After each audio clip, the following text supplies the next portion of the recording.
All right, and this installment of Liberty Music at the Carlu here, Polaris Music Gala is going on, and I'm joined by Vincent Roberge, who goes by Louanges. How's it going, man? Good, and you? Oh, I'm doing great, and yeah, we were kind of I was just talking to your representation here in the sense of like, this is my first time here, and also this is your first time here as well, so I mean, what's your impression so far? I mean, you kind of just got here a little bit ago, but just initial impression. Yeah, well, actually it's my first time in Toronto, even I never went here even for tourism, but yeah, well, I slept the whole day, so I didn't have much time to visit the city. Maybe in the future, something you'd like to do, maybe go around a little bit? Yeah. I heard you got the big art museum that is pretty cool. Yeah. But outside of Drake's and the Raptor, Drake and the Raptors, I don't have a big knowledge of Toronto, but I'm eager to get more. Yeah, no, that's good, man. I'm sure that sentiment extends to your fans and just the records you put out and stuff like that. And you got that nuit and Panther, which translates to the night is a panther, and that's kind of like a curious title for me. Why is the night a panther? Well, initially I stole it from a book that basically it was in the book. It was a guy who was writing stories for his kids, and he wrote a story that was called. Well, if I had translated, it was like the little girl who thought the night was a panther, and the part that the night being the panther, I found it very rich and very poetic. And first of all, I didn't know what to do with that sentence, but I was like, that's strong, and I need to put that on a song or on the title of the album. And finally, I came out with the idea that would. Stick to it, and I don't know, it means so much thing at the same time, and because the album it talks a lot about my life as living in the suburbs and all, but there's the whole other part that is more of a poetic I don't know how to say it in English, but it's trying things and just going wild with the words. So the night being a panther was the wild side that you could do yourself while living in a sleepy suburb. No, that's a great thing with titles too, because it's this multifaceted, evokes a lot of emotions kind of thing. It could mean a lot of different things to a lot of different people, so I think it serves that purpose too. Yeah, because at the end of the day, the songs they don't belong to me no more. They belong to the people who listen to them, and the meaning of the songs and the album too. So that's an interesting way to describe the relationship with your fans and everything like that. It seems like you probably have a tight kinship with the people that follow you and stuff like that. If it's their property now, sort of thing. Yeah. Well, my philosophy is that I do music like everybody does their work. So I do my thing, and after that. I try my best, and then after it's up to the people to enjoy it or not, to find the meanings they want and all. Yeah, for sure. And some of your influences, like Damon Albarn from Gorillaz and all those different projects and stuff like that, seems like a big influence for you. Are there any other artists you could maybe cite as influences too? Well, yeah, Damon Albarn for sure is a guy I look up to. But all of the more recent R&B scene, I'm a big fan of. I grew up with the Odd Future and especially Frank Ocean. But I listen to a lot of old school funk, like the guys like Sly and the Family Stone and Curtis Mayfield. So like when I was in high school. So. I guess it formed me a bit, and I listened to a lot of hip hop. Like everybody, when To Pimp a Butterfly came out, I was like, oh damn. No, you have very diverse, vibrant music, which is why I thought to ask. Each track kind of has its own unique identity, but at the same time, there's a very cohesive sort of between tracks kind of a sequencing. Is it ever hard to kind of have that fluidity amongst the tracks, while maintaining unique identities with each individual song? Well. I would like to give you a big answer, really sophisticated, but for real, it was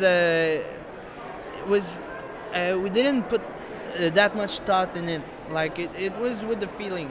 Even with writing the songs, I was like, I was going along with the ideas I got.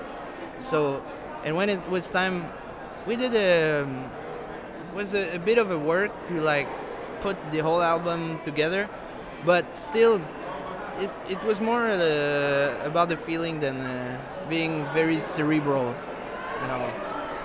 Yeah, for sure. And I seen a quote that you had where you were talking about how like certain people from Quebec maybe have like a proclivity for writing things in English for whatever reason, like in terms of like writing their songs and stuff like that. Why do you think that is? Is it like, is there a certain like, you know, cadence to the English language in terms of how like the syllables line up kind of thing? Like, is there anything on that end, or why do you think that is? Well, we have to say that still the whole popular music in general originate from the States. the popular music of today. So like it's a music that was created and arranged around the English language. So I think that may be a reason. But also we're surrounded by English culture, and even me, I listen to like 80% of the thing I listen are in English. So I think for some people I think it's weird, but it's more natural to them to go and sing in English, even if they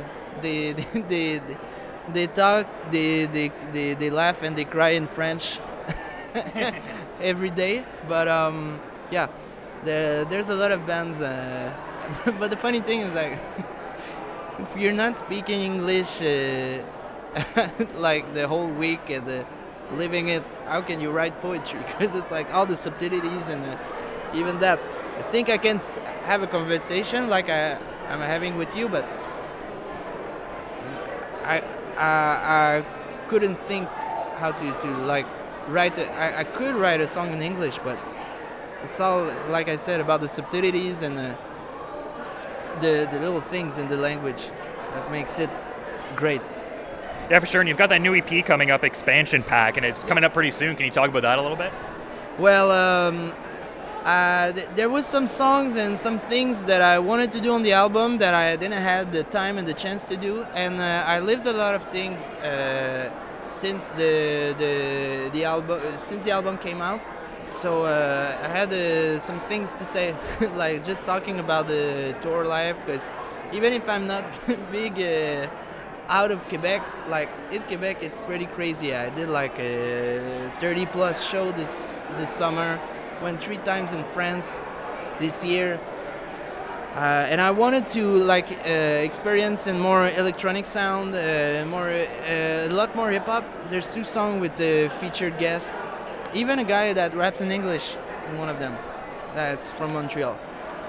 Yeah, and that's awesome. I was kind of wondering with your music though, like in terms of like, I guess like constructing the tracks and the arrangements and stuff like that, is it generally like you have like the lyrics in mind and then you create a soundscape that like matches the vibe? Do you create the instrumentation in general and then kind of like write the lyrics after to match it? Like how does it go on that end? Well, I consider myself more a musician than a writer, because it's kind of for me, writing is kind of a pain in the ass.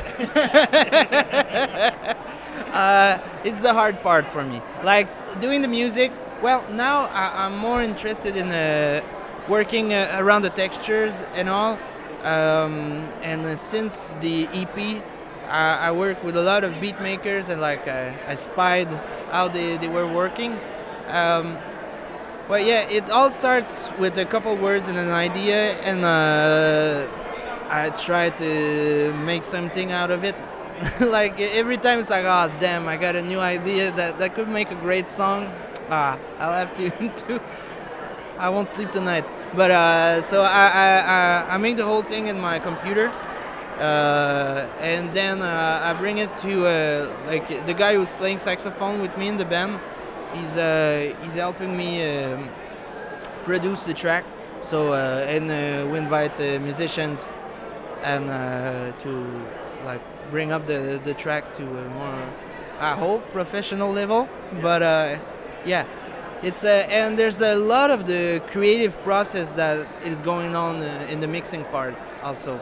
We found that with the EP, it's like a quarter of the creation goes into the mixing part, where we put effects and panning everything, putting reamping everything, and yeah. And I imagine there's maybe a lot of like moving parts to the live performance, because it seems like a nuanced, kind of like layered sound in terms of like it being a studio project. Is that the case? Is it kind of like difficult to replicate it live? Is there like a few moving parts to it? Like, what's it like transferring it to like a live show context? Well, I don't want to be I don't want to. Oh man, I just forgot how to say it in English. But my band's great. All I want to say, the guys are great. So. They helped me a lot with putting the song together for a live show. It's not like the album 100%, but still it's a bit more aggressive, I think, live. And it's a bit more like the whole tour we did this summer. It was like the show was a big party. So I think we just took the songs and made them a little bit more dynamic, and it works well live. Yeah, for sure, man. You clearly have a great band, and you've been great with your time. I'm sure you want to go off and enjoy the gala a little bit more, though. Is there anything you want to add as a parting thought as we're wrapping up here, though, man? For real, I think I'm focused right now on the performance I'm doing later on, so I wouldn't know. I appreciate the time, man. Best of luck with all your future projects and also the performance tonight. Thanks for the time. All right, thanks, man.